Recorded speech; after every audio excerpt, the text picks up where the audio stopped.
20절에서 30절까지의 말씀입니다. 제가 지금 있는 성경은 신약성경 18페이지에 있습니다.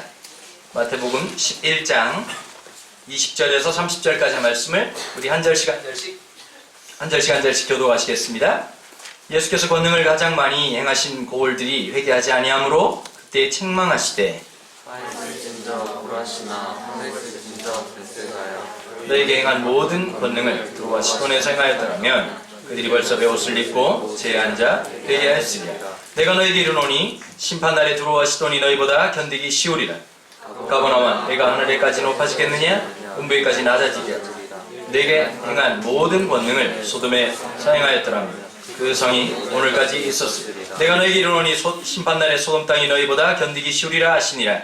그때 예수께서 대답하여 이르시되 천지주제이신 아버지 이것을 지혜롭고 슬기 있는 자들에게 숨기시고 어린아이들에게는 나타내심을 감사하나이다. 옳소이다. 이렇게 된 것이 아버지의 뜻이니이다. 내 아버지께서 모든 것을 내게 주셨으니 아버지 외에는 아들을 아는 자가 없고 아들과 또 아들의 소원대로 계시를 받은 자 외에는 아버지를 아는 자가 없느니라. 수고하고 무거운 짐진 자들아 다 내게로 오라. 내가 너를 쉬게 하리라. 나는 마음이 온유하고 겸손하니 나의 멍에를 배우고 내게 배우라. 그리하면 너희 마음이 쉼을 얻으리니. 함께 읽습니다. 이는 내 멍에는 쉽고 내 짐은 가벼움이니라 하시니라. 아멘. 예수님께서 특별히 굉장히 신경을 써서 말씀을 선포한 지역들이 있었습니다. 갈릴리 인근부터 시작했던 예수님의 그 사역들을 중심으로 해가지고, 근데 가장 큰 문제는 어떤 것이었을까요? 말씀을 전하고 이적을 행했지만 사람들은 변화되지 않았다는 겁니다. 여러분, 사람들은 놀랄 수 있지만 변화는 하나님 주신 놀라운 축복입니다. 교회에 와서 우리가 참 예배를 드리는 것도 중요하겠지만 우리가 일어나야 될 가장 중요한 것 중에 한 가지는 변화입니다. 그것이 바로 믿음입니다. 말씀이 들어가서 우리의 삶을 바꿔놓는 것, 그것이 믿음의 본질입니다. 우리의 생각이나 우리의 가치관들은 절대 바뀌지 않죠. 자기가 좋아하는 것들이 있고 자기가 생각하는 것들이 있습니다. 우리 가정은 가만히 보면 저부터 시작해서 개성이 굉장히 강한 편입니다. 제 아내도 여러분들이 보시기에는 굉장히 부드러운 것 같지만 한 개성하십니다. 아들놈도 만만치 않고 딸도 만만치 않습니다. 거기다가 3명의 강씨는 이 하늘로부터 내려받았는지 욱하는 성격이 절대 변하지 않습니다. 참 신기한 게 친가들 같이 모이면 소리가 얼마나 커지고, 그리고 이제 하여튼 성질이 좀 그런 편이지요. 그래서 김씨가 힘들다고 하는데 김씨도 만만치 않게 힘든 성격입니다. 밥을 한번 먹으러 가면 너무 힘든 거예요. 뭐 하나 선택을 하자 그러면 일단 제일 까칠한 우리 아들 녀석이 싫다라고 하면서 얼굴에서부터 굉장히 구타를 유도하는 표정들을 나타내고 있습니다. 그러고 난 다음에 아들 녀석을 좀 만족해주면 그제서 우리 딸의 까칠함이 나오기 시작하죠. 자기는 절대 그것을 먹지 않겠다. 가끔씩 어떤 생각이 드냐면요, 일정 금액 나눠주고 그냥 우리 수련회처럼 그렇게 하면 좋겠다는 생각이 늘 들 때가 있습니다. 참 쉽지 않죠. 자기의 개성. 우리 모두 다 그렇습니다. 세상에 똑같은 인간은 아무도 없습니다. 더 쉽게 말씀드릴까요? 쉬운 사람 아무도 없습니다. 여러분 이러잖아요. 보면 얘가 이상해 라고 생각하는 건 뭐냐면 나도 비슷하게 이상하기 때문입니다. 세상에 하나님이 똑같은 사람을 만들어 놓으신 적이 없습니다. 근데 여러분, 왜 우리는 하나님의 은혜에 대해서 반응을 할 때 어떤 사람들은 참 순전한 마음으로 말씀에 잘 반응하지만 그렇지 못한 사람들이 정말 많습니다. 왜 그럴까요? 첫 번째 이유는 내면의 문제라고 생각합니다. 내면에 있는 자아가 삐뚤어집니다. 왜 그럴까요? 지난주에 말씀드린 것처럼 스스로의 스웩으로 살아가다 보면 항상 우린 비교와 경쟁이라고 하는 걸 통해서 자기를 발견하거든요. 성적이 대단하거나 외모가 대단하거나 노래를 잘하거나 드러나고 있는 어떤 양상들에 의해서 자기를 확인합니다. 근데 거기에서 삐뚤어지면요, 어떤 문제가 생길까요? 사람의 내면이 모든 것을 반응할 때 삐뚤어지게 되어 있습니다. 마치 렌즈가 삐뚤어지면 그것을 비추고 있는 모습이 다 삐뚤어지는 것처럼. 여러분 제일 조심해야 될 게 하나 있죠. 옷집에 가서 거울을 믿으시면 여러분들 몸매는 아름다우고 놀라운 일입니다. 장사술이라고 하는 게 참 무섭습니다. 사람을 날씬하게 보여주게 합니다. 헬스클럽에 가면 거울들이 대부분 다 그렇습니다. 그걸 믿었다가는 완전 망하는 거죠. 우리의 마음들을 자기의 렌즈 속에서 왜곡되어진 것으로 자기를 인식하기 시작하면 문제가 생깁니다. 분노가 생기죠. 이기고 싶은데 상대방이 더 잘했다. 참 화가 나고 짜증이 나는 일이죠. 제가 이번 올림픽을 보면서요, 아, 드디어 우리나라가 조금 성숙했구나, 내면이 좀 나아졌구나라고 생각하는 게, 금메달 못 따면 마치 실패한 것처럼, 은메달을 따면 너무 안타까운 것처럼, 등수에 메달을 따지 못하고 4등이 되고 5등이 되면 굉장히 뒤처지는 것처럼 생각을 하는데, 아니, 조금씩 우리가 그렇지 않다는 생각들을 하기 시작하는 거죠. 여러분, 저 외국 선수들 대부분 나가요. 우리나라처럼 그 운동을 올인하는 선수들이 아니라 다 직업을 갖고 있는 친구들입니다. 그 스노우보드 타는 사람들이 보면 어떤 친구들이냐, 동네에서 아르바이트 하다가 그냥 나라에서 하는 대회 나가지고 1등 해가지고 오신 분들이거든요. 스폰서도 잘 없습니다. 그리고 뭐 너무 이렇게 옷 없는 친구들 보니까 어떤 회사에서 옷을 대주기도 하고요. 그런 일들이 빈번하게 일어납니다. 전 예전에 브라질에, 여러분들은 전혀 모르실 텐데요, 제가 아주 어릴 때였는데 브라질의 국가대표 축구선수 중에 소크라테스라는 선수가 있었습니다. 뭐 철학자와 똑같죠, 이름이. 그분이 이제 라이트 윙이었는데요, 공격수였어요. 직업이 뭐냐면 소아과 의사였습니다. 좀 이해가 안 되는 거예요. 너무 열받잖아요. 소아과 의사 하다가 국가대표 축구하고, 이 친구가 보니까요, 소아과 의사를 시즌별로 나눠서 하고 프로팀에서 또 뛰기도 했었습니다. 참 이해가 안 되는 그런 부분들이 있는 거예요. 어떤 선수인데 동네에서 편의점에서 알바하고 있다가 국가대표로 나오기도 하고, 그러면서도 즐기는 거예요. 진짜 즐기는 거예요. 음악에 맞춰서 즐기고, 우리는 보면 뭐 전 국민이 긴장하잖아요. 이번에 스켈레톤인가 보면서 뭐 전부 다 뭐 마치 내가 타는 것처럼, 동네 애들 보니까 이번에 명절 때 집집마다 방석 꺼내놓으니까 5살짜리, 6살짜리 애들이 슬라이딩 해가지고 그거 타는 걸 페이스북에 얼마나 미친놈처럼 올려놓는지요. 또 한동안 또 이제 얼마나 많이 하겠습니까? 안 봐도 비디오죠, 그지요? 갑자기 막 이상한 마대자루 같은 거 꺼내놓고 막 얼음자리에서 이제 밀리는 거 막 하기 시작할 겁니다.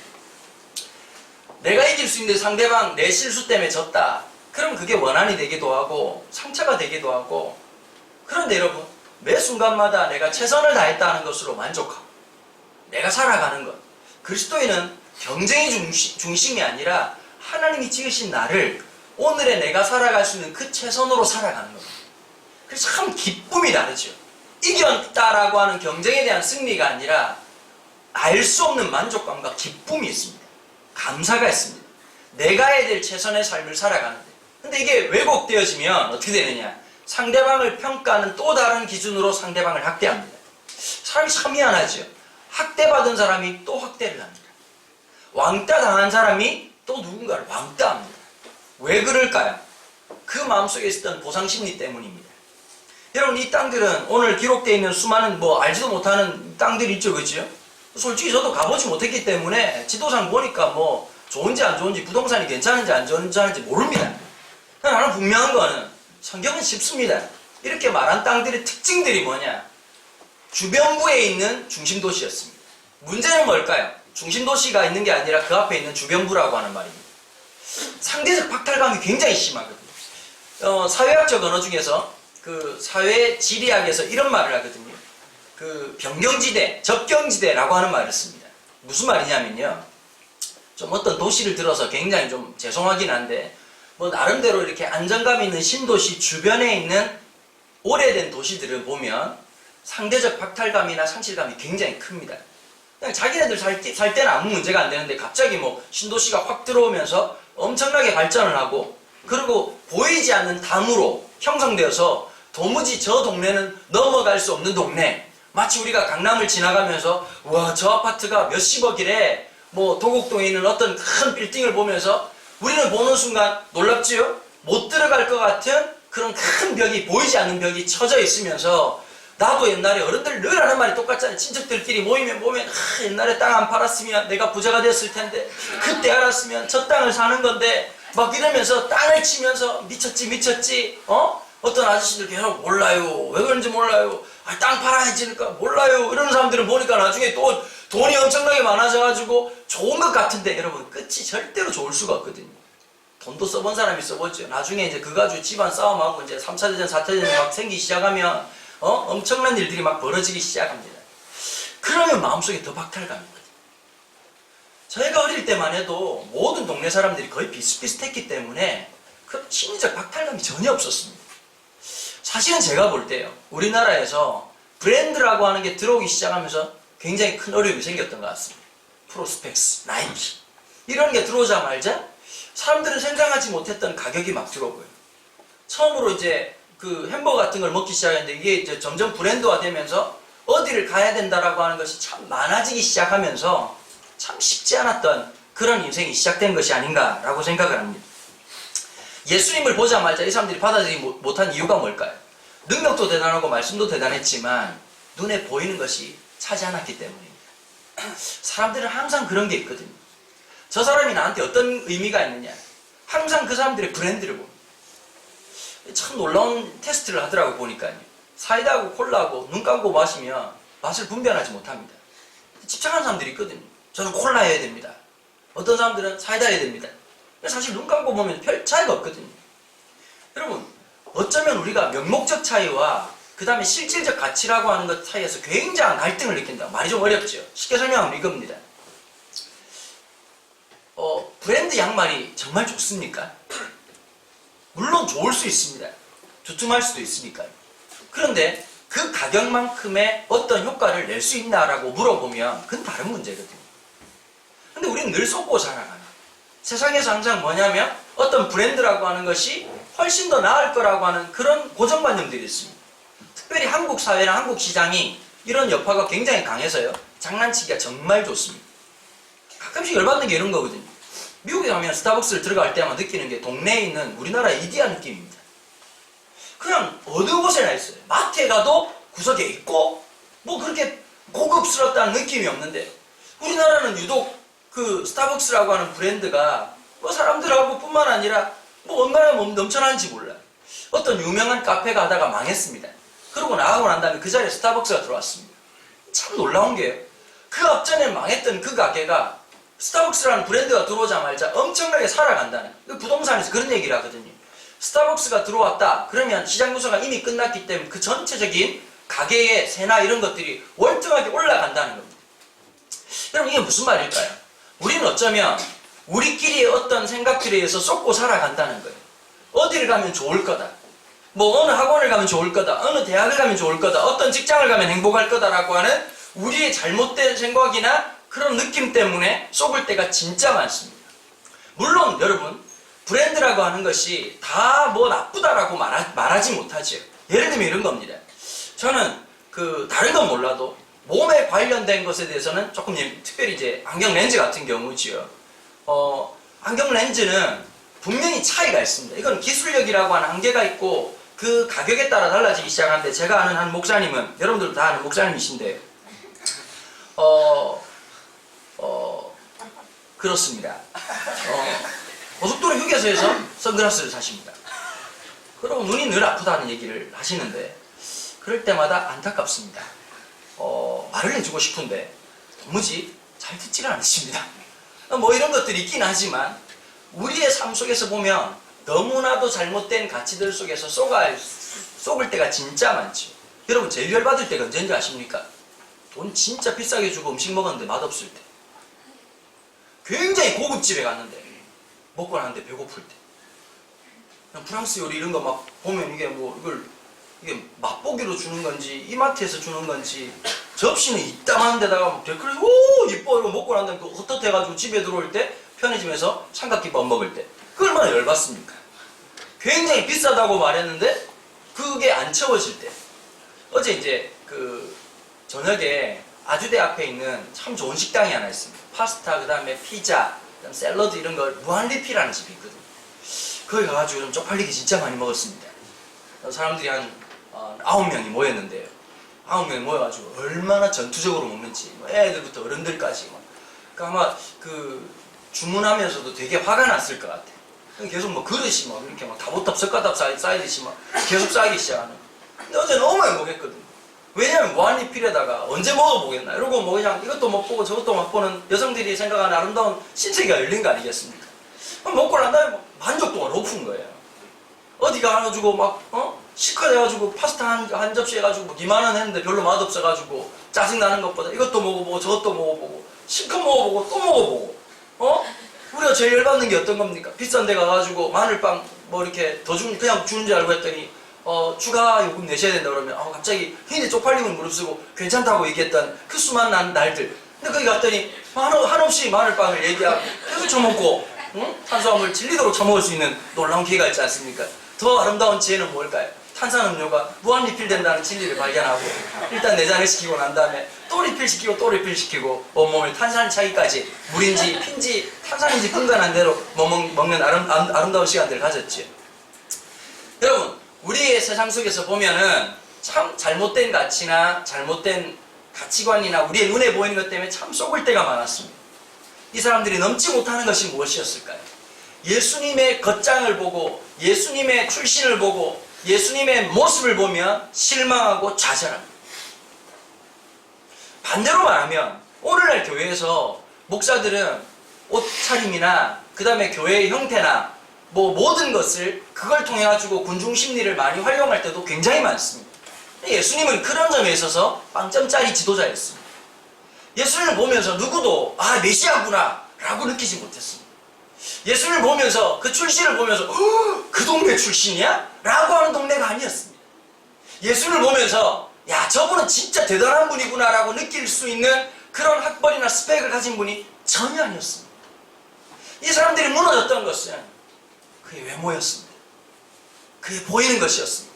주님이 이런 말씀을 하시죠. 25절에서 예수님께서 대답하여 이르시되 천지의 주제이신 아버지여, 이것을 지혜롭고 슬기 있는 자들에게 숨기시고 어린아이들에 나타내심을 감사하나이다. 여러분, 이 어린아이라고 하는 게 어떤 걸까요? 자기의 전제 조건이 없는 사람입니다. 자기가 갖고 있는 삶의 장벽이 거의 없는 사람들입니다. 내가 갖고 있는 무엇인가가 없는 사람들입니다. 우리도 모르게 어른들은 이런 말을 많이 하죠. 어느 학교 나왔냐? 어디 출신이냐? 어디 나왔냐? 수많은 전제 조건이 있었습니다. 여러분, 복음이라고 하는 것은 그 전제로 따지면 100점 100패입니다. 그 논리나 그 이야기는 절대로 받아들여질 수 없는 이야기입니다. 그러나 놀랍게도 그 전제 자체가 없는 사람들에게는 그 말씀은 능력이 되고 소망이 되고 생명이 되고 힘이 됩니다. 여러분들에게 그 복음은 어떤 복음입니까? 살아가면서 우리가 갖고 있는 수많은 벽들과 수많은 전제 조건들을 깨부실 수 있을 때에 오늘 저희가 얘기했던 것처럼 진정한 자유가 오기 시작합니다. 왜 자유가 없을까요? 수많은 담들로 우겨 쌓여져 있으니까요.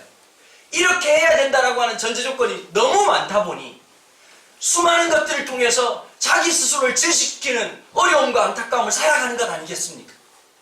주님이 이 얘기를 하시는 겁니다. 수많은 지식 때문에 스스로도 공격하고 스스로도 파괴할 뿐만 아니라 수많은 사람들에게서 수많은 잣대를 통해서 숨 쉴 수 있는 공간을 주지 못하게 만들고 진리조차도 받아들일 수 없는 그 안타까움을 가지게 됩니다. 여러분에게 복음은 어떤 것입니까? 여러분들이 인생의 장막에 걸려서 단 한 번도 여러분들 내면 속으로 들어오지 못하는 안타까운 것 아닙니까? 주님이 말씀하신 것처럼 하나님 스스로 똑똑하다고 생각하는 자들에게는 감추신 하나님. 여러분, 주님의 놀라운 역사는 때로는요, 신기한 게 있어요. 계시, 드러내실 때가 있고 하나님의 은폐, 가리실 때가 있어요. 누구에겐 가려지고 누구에겐 열릴까요? 이유는 단단합니다. 오늘 내가 갖고 있는 생각들입니다. 우리 친구들 그럴 수 있잖아요, 그치? 예배 오는 거 너무 짜증나고 오기 싫은데 왔다. 길들여져 있는 친구들이 있거든요. 교회만 오면 잠자려고 준비하는 친구들이 있고, 여러분 솔직히 말해서 아직까지 여러분들이 어리기 때문에 교회 들어오는 얼굴만 봐도 여러분들이 무슨 행동을 할지 예언자적 표현을 가지고서 나타나고 있습니다. 여러분들 얼굴 자체가 예술적이죠. 앞으로 펼쳐질 일들을 미리 선언적으로 드러내고 있는 면상을 갖고 있는 여러분들은 엄청난 분들이십니다. 그리고 잠을 잘지 아니면 여기 와서 말씀을 들을지를 이미 결정하고 들어오시는 것 같습니다. 그게 여러분들의 전제 조건이고 여러분들의 엄청나게 높은 담이 됩니다. 그걸 무너뜨려야 됩니다. 그걸 무너뜨리는 것은 목사인 제가 할 수 있는 것도 아니고 조상들이 할 수 있는 것이 아니라 스스로가 무너뜨릴 때 진정한 진리를 맛보는 거고 진정한 자유를 경험하게 되는 겁니다. 여러분들의 담이 얼마나 높은지 모르시오. 스스로 모릅니다. 스스로는 그 전제 조건이 있다는 것조차 제가요? 언제요? 라고 늘 말하죠. 이번 주에 이제 저희 집에 그 헬스클럽이 있는데 참 독특합니다. 이 겨울에도 난방을 해주지 않고 한여름에도 냉방을 하지 않는 정말 엄청난 곳입니다. 그래서 땀이 나는데 손발이 시린. 정말 놀라워. 그래서 동네 주민들이 아무도 내려오지 않아. 심지어 우리 맹 선생님은 내려올 생각조차 하지 않으시는 그런 곳인데, 이곳의 메리트가 뭐냐? 연중 무휴라고 하는 사실입니다. 새벽 6시부터 밤 11시까지 유일하게 뛰어노는 것은 저와 우리 집에 있는 야생마 2마리입니다. 미친듯이 둘이서 기계처절 한다면서 서로에게 담 높이를 하고, 너무 여러분 혹시 우울증 있는 분들은 잠시 저희 동네로 오시면 한 15분만 보시면 저 미친 사람들 따라 웃기 시작합니다. 어떠냐면 양쪽에서 막 뛰어요. 이 매트가 깔려있는데 막 뛰고 막 한 바퀴 뛰고 나다음에 으아 웃고 있다가 갑자기 또 서로 막 비방을 하기 시작하고, 그러다가 또 다시 뛰면서 으아 미친듯이 뛰는 장면들이 무한 반복되고 있습니다. 그런데 어떤 아저씨가 한 분 계시는데 자기 아들 딸임에도 불구하고 눈길 한번 주지 않고 자기가 해야 될 운동을 하는 정말 아름다운 장면이 펼쳐지고 있는 곳이지. 참 보면 독특하게 이럴 데 없는 곳입니다. 뭐 이렇게 살아갈 수가 있나 싶을 만큼. 근데 참 보면 서로가 지내고 있는 자기의 그 기준들이 다 있거든. 한 번은 보니까 아들 녀석이 허리가 휜 거예요. 너무 잘하려고 하는 그 의지는 강한데 허리가 휜데다가 제가 허리병을 많이 알아봤기 때문에 그게 보이죠. 야, 신원아, 허리가 휜 것 같다 그랬더니 아빠 그래요? 얼마나 휘었어요? 라고 말하면 얼마나 좋겠습니까? 아니? 아니었는데 지금 허리가 휘어졌는데 아니었다고 얘기하는 거예요. 방법이 뭘까요? 쳐맞아야지요. 그래서 이제 가끔씩 우리 집은 애들이 제일 많이 하는 말이 있어요. 너 이렇게 아니? 안 했다고. 뭐가 떨어져 있는데 물 없다 그러고 자기는 안 했다 그러고. 우리 집에 귀신이 사는 것 같습니다. 아주 막 이렇게 물건을 엇질러 놓고 있는 수많은 사람들이 있죠. 그러면 그게 어디 나무라는 것도 아니고 그냥 치우면 되는 거고 좀 바르게 하면 되는 거 아니겠습니까? 자기의 장벽. 우리 뭐 가족 얘기해서 미안하긴 하지만 우리 다 그런 거 있잖아요. 그렇지? 자기의 장벽. 볼펜에 장벽 있는 사람 있어요. 이 펜이 아니면 안 돼. 이 자리가 아니면 안 돼. 그 정신병입니다. 빨간 펜이면 어떻고 파란 펜이면 어떻겠습니까? 까만 펜이면 어떻겠습니까? 이 숨어있는 대로 쓰면 되죠. 그게 자유입니다. 한국 사람들 그런 거 있잖아 보면 빨간 펜으로 글씨 좀 죽는다라고. 이게 뭐 성경책에 기록되어 있습니까? 우리 장인어른이 예전에 제 아내가 빨간 옷 입는 걸 그렇게 싫어해요. 야하다 그러더라고. 결혼하는 날 빨간 옷을 입었는데 그 인사를 갔더니 굉장히 불쾌하시니까 왜 그러시냐 그랬더니 왜 빨간 옷을 입었냐, 왜 빨간 옷이 잘못됐습니까 그랬더니 빨간 옷이 야하다니까. 그래서 제가 뭐랬냐, 그럼 예수님의 피가 야합니까? 예수님 피를 막 흘리시면 뭐 야해서 볼 수가 없네. 예수님 너무 야한데 예수님 피가 빨개. 그래서 제가 아버님 빨간색도 주님이 창조하신 겁니다. 그걸 사람들이 야하다고 하는 말을 아버님 마음속에 깊이 두고 있으니까 하나님이 창조하신 색깔조차도 그렇게 말하는 건 하나님에 대한 무시입니다. 빨간색을 만드신 하나님을 찬양해야 됩니다. 아멘 아닙니까? 그렇죠. 자기의 장벽을 갖고 있습니다. 자기의 벽이 너무 높으니까 아닌 것 같지만 우리 속에 진정한 자유가 없는 거예요. 아니라고 부정하고 이것 때문이라고 저것 때문이라고 얘기하지만 주님 앞에 모든 것을 내려놓을 수 있고 내 모든 전제 조건을 내려놓을 수 있을 때 진리가 보이기 시작합니다. 복음이 보이기 시작합니다. 정말 그 영광스러움이 보이기 시작합니다. 하나님의 은혜가 보이기 시작합니다. 우리가 수고하고 무거운 짐을 지었던 이유가 뭘까요? 수많은 전제들, 수많은 담들, 수많은 벽들 앞에 서고 있으니 얼마나 무거웠겠습니까? 이거 아니면 안 되고 저거 아니면 안 되고 이러해야 되고 저래야 된다는 수많은 전제 조건 속에서 수많은 무거운 짐들을 지고 살아가다 보니 스스로가 지치고 스스로가 너무 힘들고 고통스러운데 그럴 때마다 하나님 나에게 왜 이렇게 하십니까? 오히려 원망하지 않았습니까? 주님 오늘 말씀하십니다. 수고하고 무거운 짐진 자. 오늘 우리의 삶의 정체성이 뭘까요? 수고하고 무거운 짐진 자.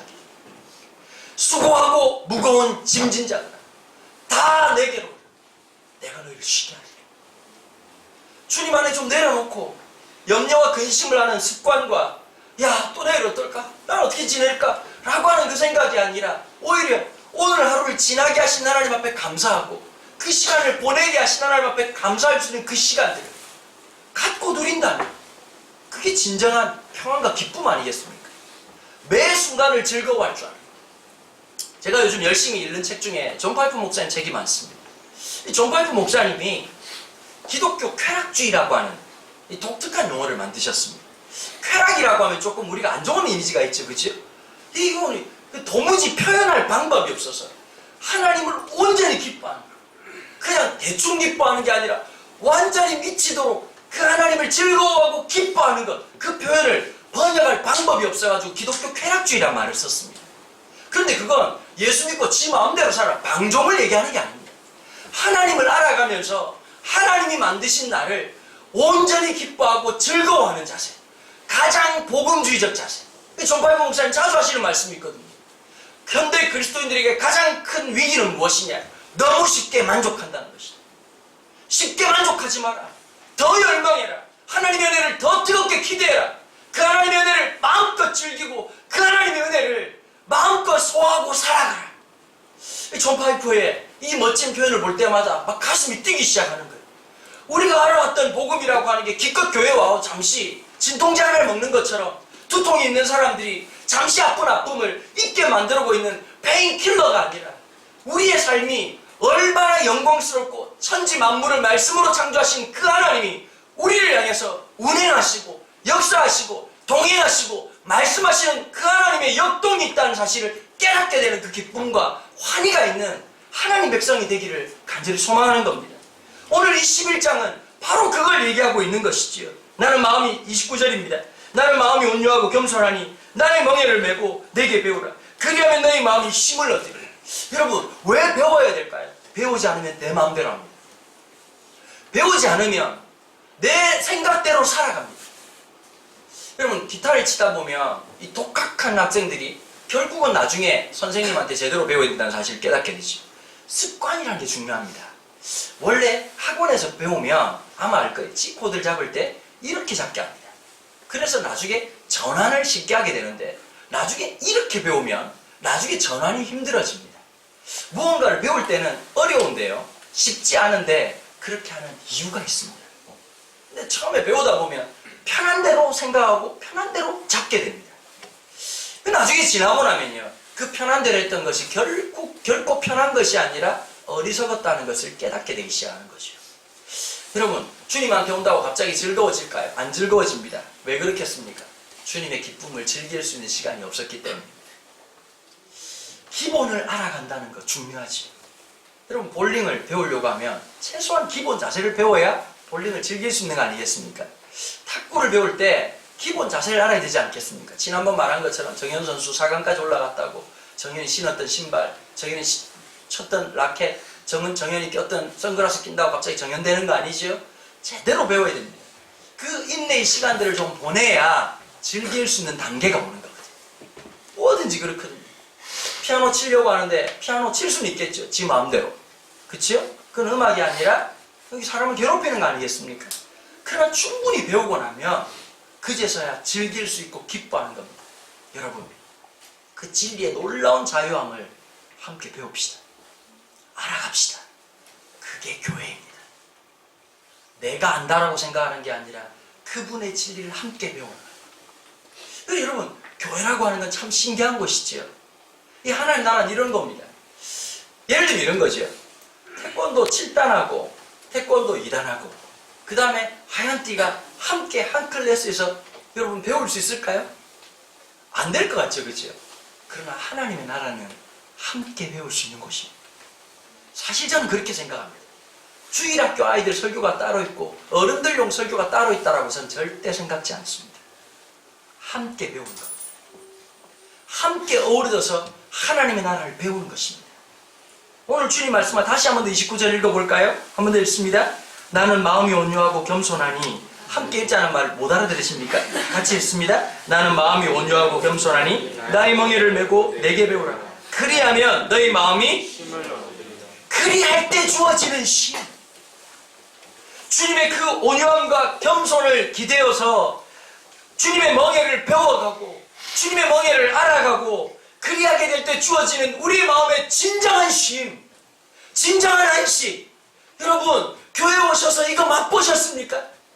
이걸 맛보지 못하고 갔다면 제일 안타까운 거 아니겠습니까?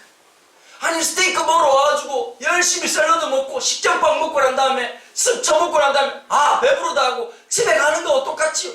스테이크를 먹어야지요. 그 스테이크의 진미를 맛봐야 되지요.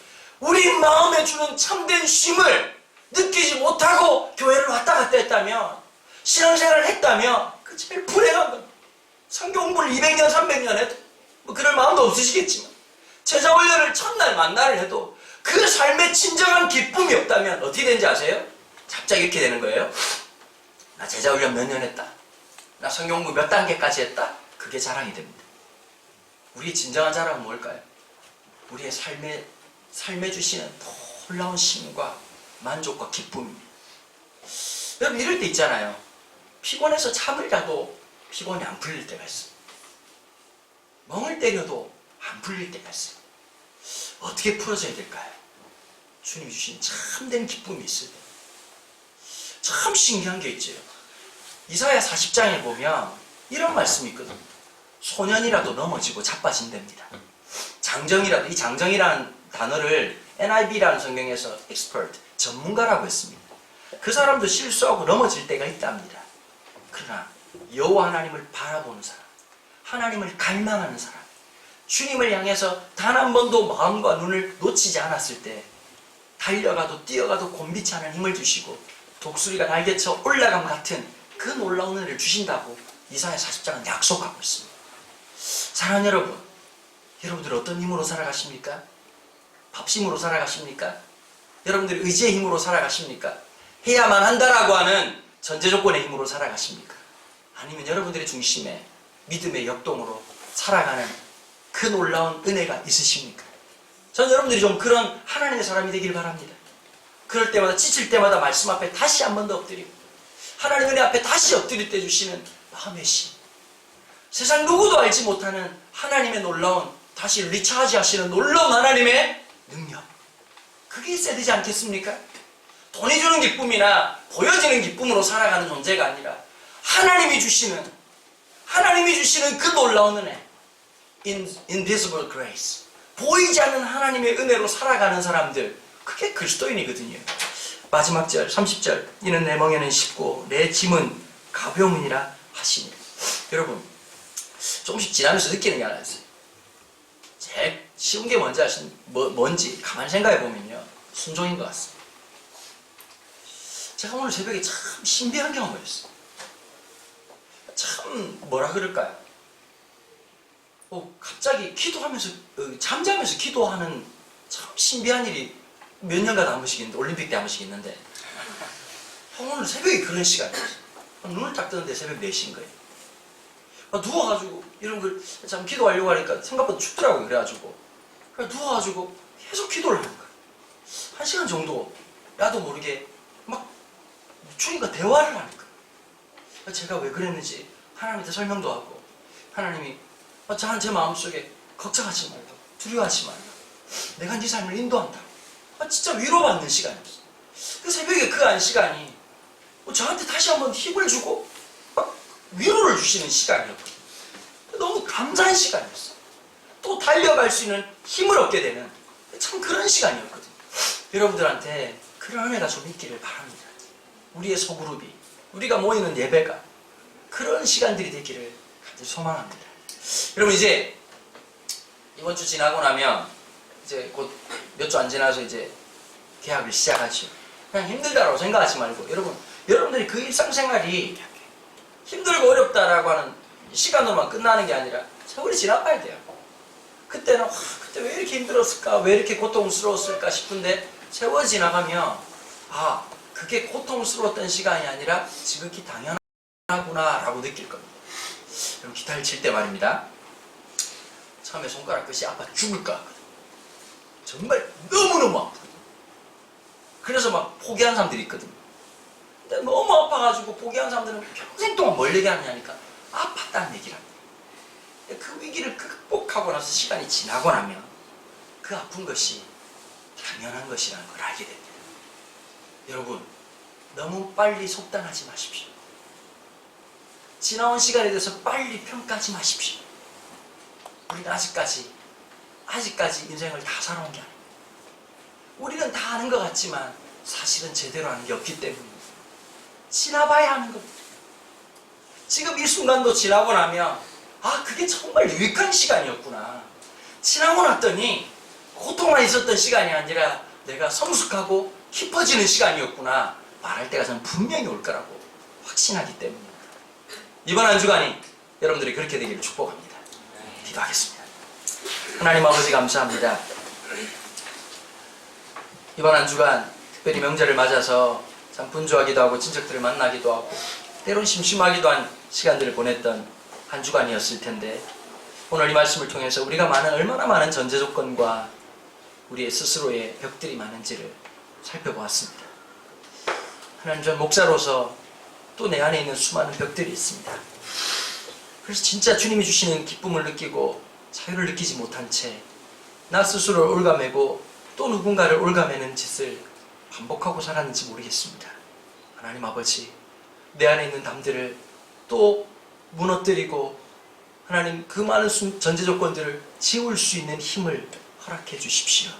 하나님, 그래서 진정한 하나님의 자유를 마음껏 누릴 수 있게 도와주십시오.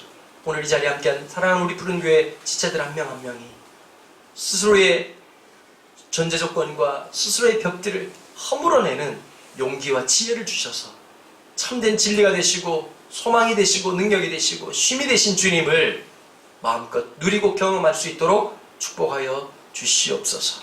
주 예수 그리스도의 은혜와 하나님 아버지의 원하신 사랑과 성령의 교통하심이 우리에게 참된 쉼이 되시고 능력이 되시는 그 주님 바라보고 나아가기로 결정하는 주의 백성들 머리 위에 지금부터 영원토록 함께 계시기를 축원하옵나이다. 아멘. 네, 오늘 말씀해 주시겠습니다.